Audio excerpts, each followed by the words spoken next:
urubashitamise umurembo urwambara abantu abaine oburemu aha mibiri yabo baburize bakuru b'abakozi mu districts zitari zimwe na zimwe omu burengero izooba okurugayo bakashobora omu districts zaabo harimu abantu abaine oburemu aha mibiri yabo abari aha ndengo z'obwebembezi oyireho abo abarikukora nk'abarikuyonja otaireho n'abarikukuuma za gate. Even me, I need money.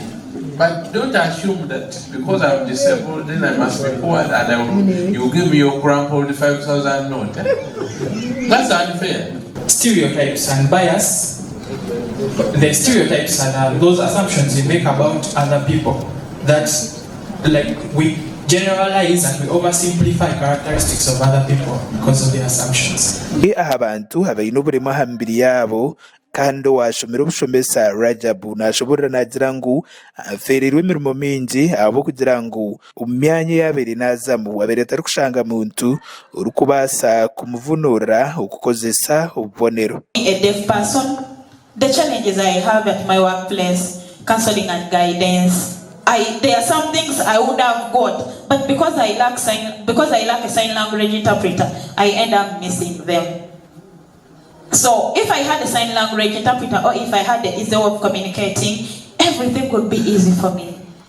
Ogu nagira ngu omu bwire bwingi abantu abarikuba baine emirimo nibagibeima nkana. We don't have enough experience because people find it hard to trust us with their jobs.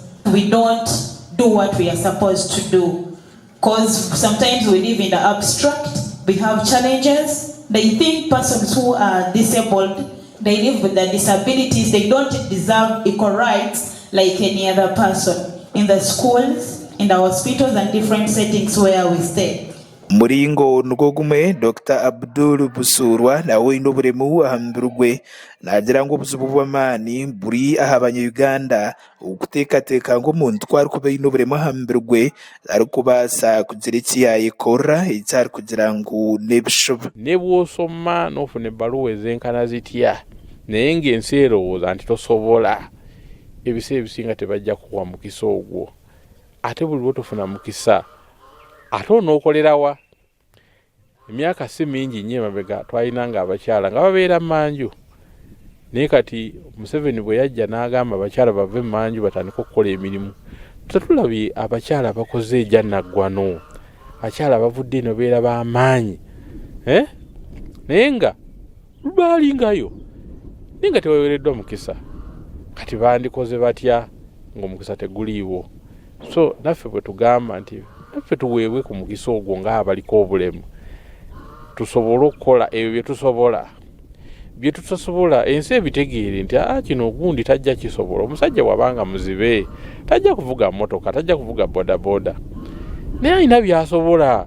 Duru nagira ngu n'ebitongole bya gavumenti ebirikugaba emirimo okukira munonga obukiiko oburikugaba emirimo mu district zitari zimwe na zimwe burikumanywa nka Service Commission tibirikufayo munonga okubaheereza emirimo otaireho n'okubeeta okukora za interviews. Bagamba nti abantu abaliko obulema si buteesobola.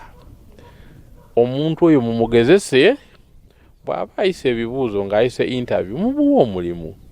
Bw'aba agigudde mugezeeko nnyo okutegeera lwaki agigudde, muleme kumuma mulimu nga temumugezesezza. Mumugezese bireme bulemi. Bigaana nange sibanenya muba mukoze bulungi obutamuwa mulimu kuba bigaanye. Naye bangi kubo tebaweereddwa mukisa ogwo kugezesebwa.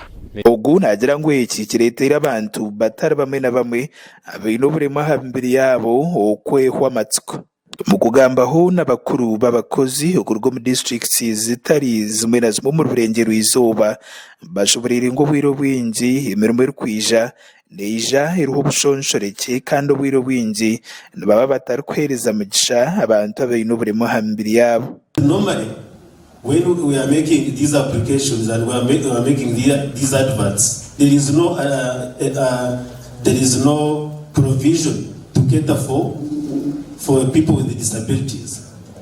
I'm therefore urging people within the recruiting entities, if we can put a statement, strong statements against corruption, why don't we include within our adverts we put in newspapers statements that encourage people with disabilities to apply.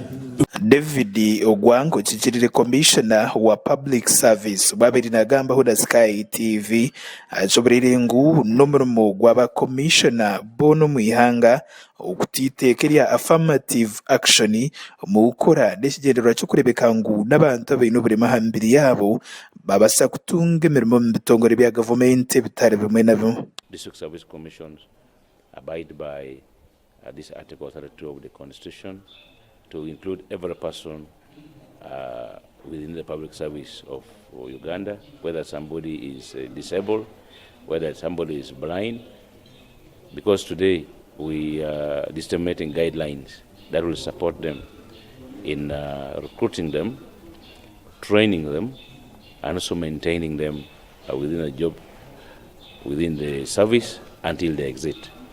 Obwire bwingi ebirango byone birukorwa nibironda abakozi bitongore bya gavumenti bitari bimedame okukira mirongo mucange cyaburengero izuba birukwereza umugisha abantu abaine oburema hambiri yabo okushaba emirimo. Mbakuraga gasha kwa Eric Mwesige wa Sky TV agenshonga muri Mbara.